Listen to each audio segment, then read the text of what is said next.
hoje aqui a gente vai fazer um jogo muito famoso, Cai Não Cai. Não esqueça de deixar o seu like e se inscrever aqui no canal. E hoje eu estou aqui com a minha amiga Laís, Nicolle e Isabella.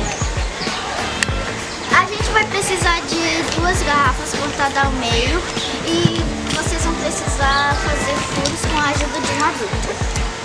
Vamos precisar de tesoura e estilete para cortar a garrafa na metade. A gente vai precisar de tampinhas para colocar como se fossem os bolinhos do cai-cai. Aí também vocês vão precisar de palito de churrasco. Agora vamos brincar.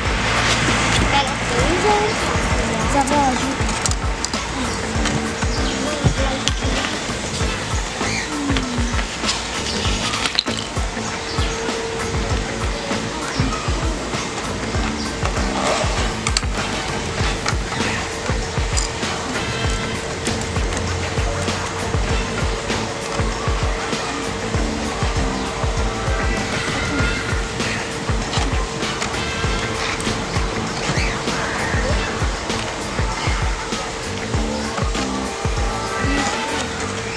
Agora pega esse pão. Agora vamos colocar essa. Deixa eu negócio aqui.